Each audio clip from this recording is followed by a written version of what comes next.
So we've been doing a lot of families, historic families. So you know, this new one is going to be William Tarr Distillery just over my shoulder. Keep watching.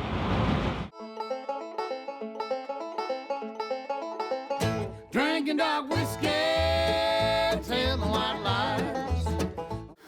Welcome back again to Behind the Label. This is episode 2 of the William Tarr story. Yes. Last when we joined, or actually when we last left, we were talking about his involvement in chicken cock. So what's the rest of the story?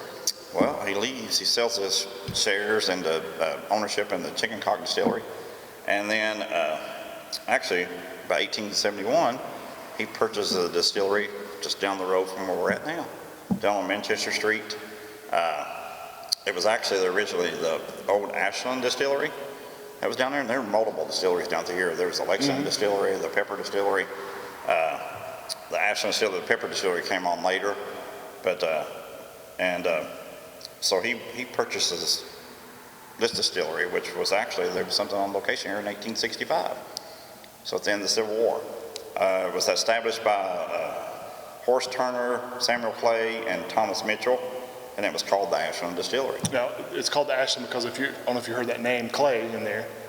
He was a descendant of Henry Clay, right? Yes, he would have been family. So I think that's where they basically borrowed the panache of the Ashland name. If you're familiar with Lexington, or even if you're not, there's a pretty large estate downtown there that's really beautiful. It's called Ashland. It's our home of our most famous senator. Yeah, yeah. So it was Henry Clay's home. So that's kind of where I think they got the name dug into there. So it actually was the first distillery in Lexington to obtain a federal registered distillery license. So it became RD number 1. Yeah, and I was going to say that they actually are kind of pushing that now as kind of part of the renovation or the revival, I guess, of William Tarr, because it is the first registered distillery in Lexington. Now, I guess that includes, at that time, all of Fayette County, because there wasn't really any distilleries out in the county. There were some. There were some, yes. There were some. Most of them are actually located down the street, though.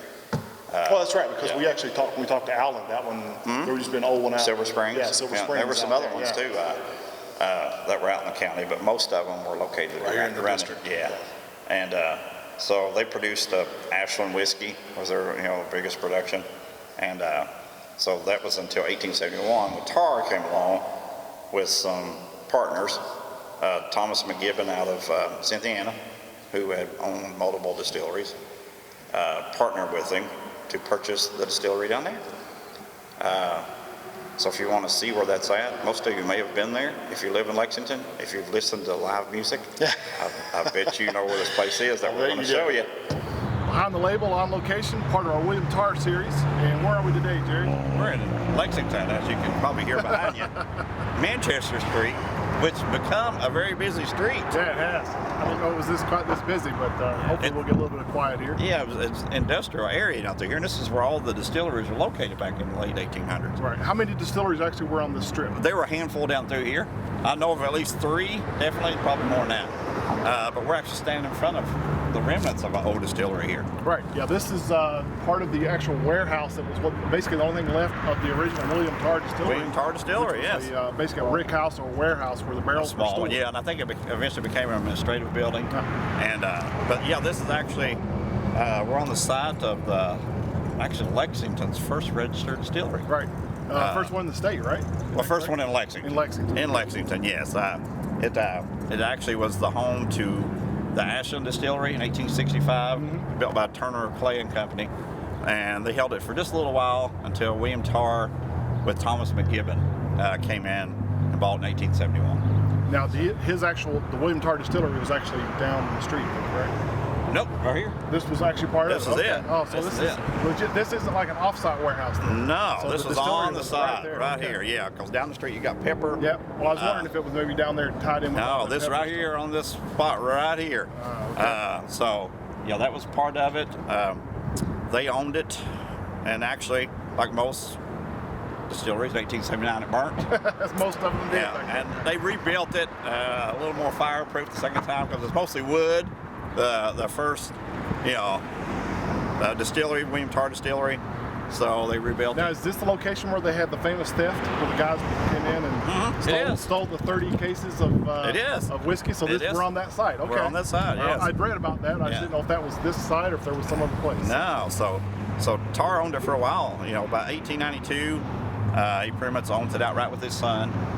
And he actually buys a distillery that's next door called the Lexington Distillery, tears it down, and just keeps the bourbon. It just keeps the bourbon. Just keeps the bourbon. So, I mean, and he owned this until the late 1890s. He got into a little financial problems. He started building railroads. I read about that as well. Yeah. Sounds like he went kind of from nothing to boom, back to bust. To bust, yes. Yeah, the railroads did him in. He was forced to sell it to the Stoll family here in Lexington, and that was they were part of the Whiskey Trust. So, Dreaded Whiskey Trust. Yes, and So if you've enjoyed this on location, we'll kick back to, I guess, our William Tarr Part 2. Part 2, yeah. Yes. Hey, hope you enjoyed that look at the original William Tarr distillery. And like we said before, it's just sort of down the street from where we are now. We're going to try a little of the Old William Tarr? the old William Tarr, which is the current William Tarr. It is. I'll have a little more of that. All right, let's try that. So this is going to be a higher proof here. So I love how they do on the back of this. They will tell you the mash bill on this is actually 2 different types of whiskey. Now that's similar to what we talked about before with the chicken cock, right? Yeah, that's a blend of bourbons. This is actually a blend of a rye whiskey and a bourbon. Ah, that's interesting. I've never heard that. Okay. So tell me more about that. it's an 8-year-old rye with 37% corn, 51% rye, so it's just enough rye. Just enough rye to be a rye. Yeah, 12% malted barley. So 90% of what you're drinking is that mash bill. So the other 10% is a bourbon, which is a 7-year-old, which is 75% corn, 13% rye, 12% malted barley, which is kind of like the Jim Beam mash bill. That sounds like a little bean mash bill. Yeah, so that's 10% of it. Well, it definitely has definitely that rye kick. Which some of that is a little on the high because the proof is a little higher, but it definitely has that more peppery rye bite to it. It does, and plus it's 114 proof. That's what I'm saying. So you got kind of the combination. You got 2 reasons for it to kind of give you that Kentucky hug. Yes. So, love trying this. I got to try this when they first came out with it. Well, I was going to ask you that. I don't know that. You tried it too. I did. Yeah, you brought the sample. If you've been kind of following along with us, Jerry actually had the privilege of getting the very earliest sample. I think you were actually in the first group ever to try this. It was literally a small little clear bottle. And, it was. And so we tried a lot that. bigger than this. Yeah, it wasn't much bigger than that. So what we tried then, Jerry was the first, and he brought it over and gave me a little bit of sample. It was really good then. So this is actually a really good go-to. I like that. Big time Kentucky hug. Yep, it definitely has that. So now what are we talking about price-wise here? This one right here, it's in the 70s. In the 70s, so. But the youngest, whiskey in this is 7 years. So. Yeah, so you're actually getting a pretty good aged product on this, even though it is a blend. I've never heard anyone doing that, of blending a rye and a bourbon. Although I will qualify that with saying it barely meets the rye category. So it's pretty much like 2 bourbons mixed together. But a very high rye. But a very high rye bourbon. Exactly. Yes. So, now, did this come out of this box, out of this nice box? No, this is actually their 12-year-old Oh, this bourbon. is something else. This is actually a bourbon. This is something fancy. Okay. Yeah, that's their 12-year-old bourbon there that they have. So, Tarr purchases the old Ashland Distillery down the street with Thomas McGibbon. So that was 1871. So what do you think happens in 1879? What happens to a lot of the distilleries here in Lexington? The distilleries either burn down. It burned. or the guy dies. Yes. It's like a lot of the distillery stories are kind of like bluegrass songs. Everything's going well, and then the wheel falls off, and somebody dies, or something tragic happens. Yeah, they burn. Yeah, it burns. It burns. And it's funny, at the time it was a wood distillery. Well, you're mixing wood and highly flammable liquid, so. Yes, so they rebuild, and voila, it's a brick distillery. That makes more sense. Yeah, and they kind of reorganize too. They bring in another Clay, joins them, and actually McGibbon's son-in-law, James Kimbrough, actually joins them too. So the split then is like 40% Tarr, 40% McGibbon, and then Clay and Kimbrough get the last 20%. I thought you were going to say the other 40%. No, yeah, the other 40. That's right, it's split 3 ways. You got to give 120%. Yeah. So even at this time too, though, about this time when the distillery burns, Tarr actually purchases a house pretty good sized house. It'd been there since 1865. It was built by A.J. Hill. So he ran a grist mill out there in Bourbon County, and Tarr purchases this house. Beautiful house. And actually, somebody lived in the house until 1985. And if you want to kind of see what the remnants of that beautiful Tarr mansion, stay tuned. Keep watching. Hey, welcome back to another episode of Behind the Label, our on location edition. Today we're continuing the William Tarr story in the appropriately named Bourbon County. Bourbon County, yeah. Bourbon County, Kentucky. Yeah, how many distilleries are in Bourbon County right now, Lowell? One that I know of. One legal one. We'll say one that. legal one, yes. One legal one. Hartfield and Company is here. Just actually not too far from where we're at, but we're actually in front of the William Tarr house. Yeah, the original mansion. Yeah. Not actually built by William Tarr, but owned by William Tarr. Yeah, it was built in 1865-66 by a gentleman that was known as A.J. Hitt. He actually was from Millersburg, which is that way. Ran a flour and grist mill. He owned it until 1877. And then sold that to William Tarr. Yeah. Owned it till he died. Until he passed away, yes. And this house has been here and actually was lived in all the way up until 1985. It's in rough shape now. Yeah, it's kind of rough shape. We're hoping at some time in the future maybe to get access inside the property, but for now we're kind of limited out what you can see out here basically on the side of the road. But there's some cool pictures on the website, the abandoned homes. Abandoned Kentucky. Yes, there's some I'll pictures. Look that up. If I can find some, I'll put some. Yeah, I know there is because I remember we looked that up before. Yeah. Yeah, I'll throw some of those in there. So we'll kind of give you guys an idea of what it looks like, I guess, inside, even though we're not going inside, but also maybe from the air, do some kind of Google Earth thing. But this kind of ties in with our ongoing William Tarr story. Yep. We just actually released the video of interview with Barry. Barry, yep. And so this is the original. The original, yes. Love to get in it. Love to get in. But we can't. All right, thanks. Y'all fun enjoying these episodes.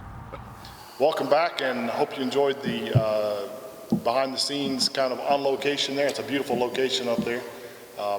So once he buys this house, is that when it's called Mustard? No, it's actually the William Tarr house. You're thinking Mustard Seed Hill. That was MMI, Millersburg Military Institute. Oh, I thought that which was is down the road. I thought that was tied in with Tarr. No, it's just down the road. It just happens to be down the road. Okay. Yeah. I was thinking that was tied in with Tarr. One thought I've kind of had is, like right now, for instance, if you said, let's drive to the north side of Bourbon County, that's a pretty decent drive from there. And even more so in 1870s.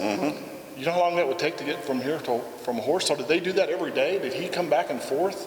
Or was this more like a business interest he had? He stayed up there and came down here once every 2 weeks and checked in on things? I'm sure he was in and out. I just can't imagine someone, No. That's a long way to go on a horse. It is, yeah. So I'm sure he was kind of in and out. Like I said, he had the 3 other partners, so I'm sure they, kind of split duties at the time. So when they rebuild, well, come on, dude. What are you playing music for? And when they rebuild, Scratch. Yeah. Doing a DJ. Yeah, I'm bad at turning stuff down, I guess. But when they rebuild, 1879, they build a nice big brick distillery. They up production. On the location down there in Ashland down there. Yes. Yeah. Well, at that time, it wouldn't actually be Ashland at that point. It was the William Tarr distillery. It was the William Tarr distillery. Yeah. But it was in the same location, which is, like we'd said earlier, the Manchester Music Hall occupies that space now. It does, yes. That's one of the remaining buildings from it. There's actually a spring on the location down there too. Well, I didn't know they used. Yeah, they use a spring. So they actually, this was a large production distillery, RD number 1. And actually, they were producing 45 barrels a day. That's cranking it, yeah. Yeah, so they were producing. He actually turns around and buys the Lexington distillery, and we mentioned that the Lexington distillery is down the street too. Buys it, pretty much disassembles the distillery part of it, takes the barrels from it and moves them into his distillery. So you're pretty much buying it for the barrels. Yeah. So, but Tarr, he was a man He was into a lot of things. And what do young boys like playing with? Young girls. No. Well, yeah, but no. If you're trying to make money, what's sitting out of, people can't see this, what's sitting right over here? The railroad tracks. The railroad tracks. Yeah, he actually, there was a track being built at the time that was connecting, going into the coal fields of eastern Kentucky. And he bought into that. I didn't know that. Yeah, so he became a railroad owner. Him and McGibbon, they formed the Kentucky Union Railroad Company. So. And it went all the way from here to. It was going towards the coal fields of eastern Kentucky. Yes, took a while to get there. I was going to say, I always thought that most of especially the train traffic that came out of eastern Kentucky was more like out of like Ashland, Catlettsburg area, and sort of down, down the Big Sandy River type location. Wasn't aware that anything. I know they had built originally way back a railroad spur specifically into the Red River Gorge area to get lumber, but I didn't know that it was. They had railroad spurs down to eastern Kentucky too, down in the Knott County down that way, for the salt mines and all that stuff too. Yeah. So yeah, he jumped on to owning a railroad company at the time, besides his distillery. While he was still in the distillery business. Yeah. So that's every young boy's dream, is to play with a railroad, So it didn't cost him much. It cost $1 million then, which would be $25 million in today's money. Yeah. That's a big jump from selling watermelons to a $25 million railroad. Yes, and like I said, it took a while, and it took a lot of money, and he ended up losing a lot of money on the railroad. So he bought it in 1872. He's actually forced to sell it in 1886 at a 50% loss. Oh. Yes. So he was known as the Money King in the Bluegrass before this. I don't know if that title stayed with him afterwards. Once he lost it. Yeah. So young boy's dreams on a railroad did not work out well for him. So by 1890, he and his son Thompson, the oldest son, they owned most of the distillery. So McGibbon had died, and so they bought. And this was after he lost the railroad, so I'm guessing he kind of recouped and went back just sort of full force into the distillery business. Yes. And his wife had passed away, and he remarried also, and he actually remarried her younger sister. Oh, see, at this point, I'm probably going to splice in Kanye West Gold Digger. You think so? Oh, yeah. Younger sister? Younger sister. He's the money king of the bluegrass. Yeah. So I may actually splice in a few seconds of Gold Digger at this point. All right. And then they have 3 more kids. So that's when about that time is when he bought the Lexington distillery and moved. It was 10,000 barrels that he purchased and moved, to his distillery. So that's 1892. Now, what would be the advantage of doing that? If it's already in a rick house and you own it, what would be the advantage of physically moving that to a new rick house location? That's a good question. I mean, that seems like a lot of labor. And it does. I don't know how much that was, 800 and some pounds a barrel? 500. Is it 500? Yeah. So you're talking about, that's a lot of labor, and you got to pay somebody to do that. And I don't know, I can't think of a really good reason to do that. I have a little more of this before we finish up. That's pretty good. So yeah, he purchased the Lexington distillery. That's 1892. Now you gotta remember he's had the setback of the railroads. So what happens in 1893? In 1893. Yeah. Is this a personal thing of his, or is this something I should know? No, probably not. Okay, probably not. You probably won't know it. It was actually called the Panic of 1893. No. Panics are not good. No, it's just, panics are literally just above or maybe under, however you look at the scale, pandemics. Mm-hmm. So. Yeah, it was a panic of 1890, so a lot of people lost money. And he had endorsed loans for family and friends that were defaulted on. That's always a bad choice. Yes. Yeah. So he, trying to help out his friends and family, he had endorsed a bunch of loans for them, and they defaulted. And so he was left holding the bag. He was left holding the bag. So he actually had to invite the Stoll family. The Stoll's a big, well-known name in Lexington, and they were big in distillery, in the distilling business, and they actually had some. They were known to hang with the Whiskey Trust, let's just say. So. The Whiskey Trust is sort of like the Dark Empire. It's like It is. it's like Darth Vader ran the It's Whiskey Darth Trust. Vader, and he wasn't your father. They were like vultures waiting, just swooping around, waiting for you to screw something up so they can get in it. Yeah. So by 1897, William Tarr declares bankruptcy, and most of his assets are assigned to the Stolls. Wow. So this guy had that's also kind of a common theme with a lot of these early whiskey distillers is sort of this almost boom and bust type thing, which is kind of true of a lot of that era, the railroad tycoons and all that stuff, where people are hardworking, basically farmers, work their butt off, achieve something, become king of the hill, and then boom, something happens, and they next thing they know, they die penniless. Yeah. So by 1899, the distillery is sold to the Whiskey Trust. I don't know how many distilleries they bought in 1899, but it was a lot. And this was one of them. Ironically, the family's name was Stoll. They did. They did. So, and it's funny, by 1902, the Stolls had purchased the distillery back from the trust. So I'm sure they got a cheap deal. Yeah, probably a good deal on it. I would say so. Yeah. So the William Tarr distillery actually lasted until 1919.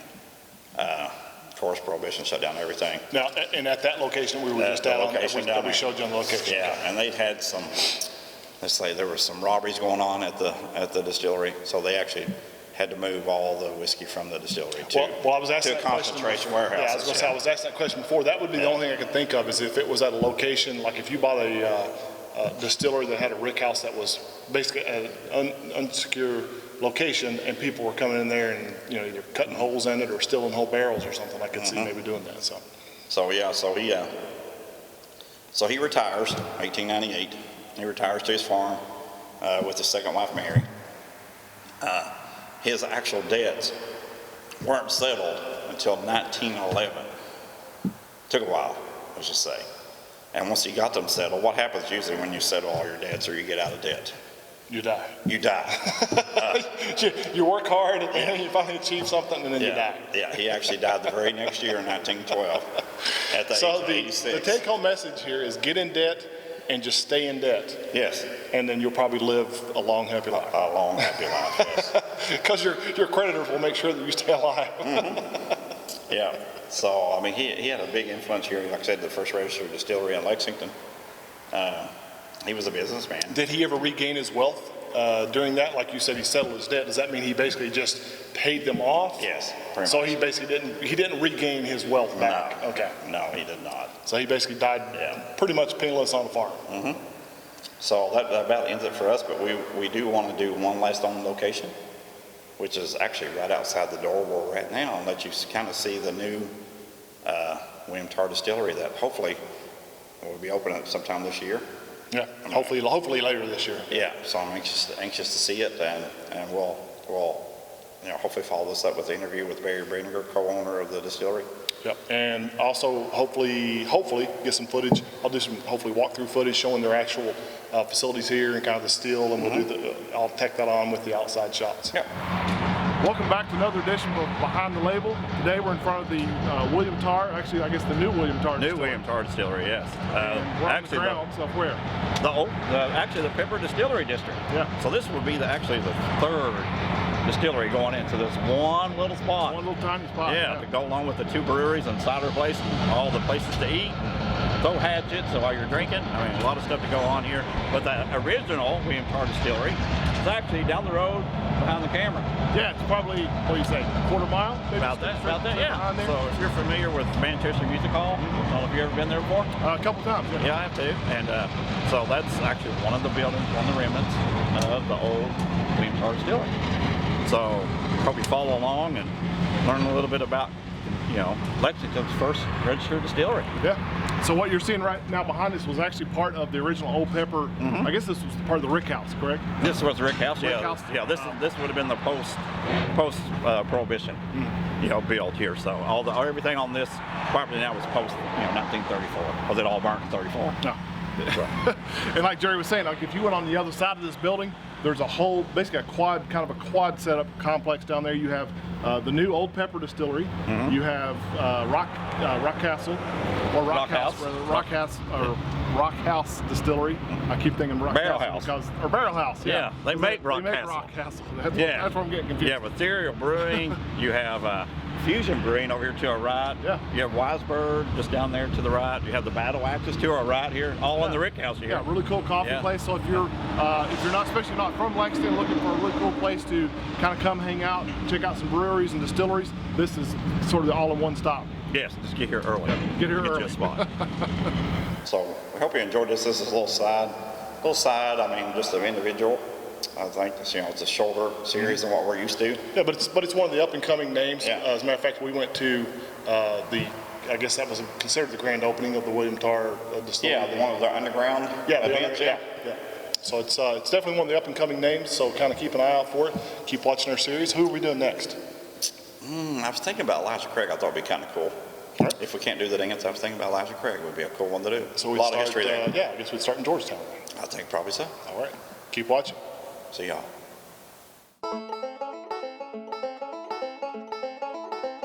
Drinking dark whiskey, telling white lies.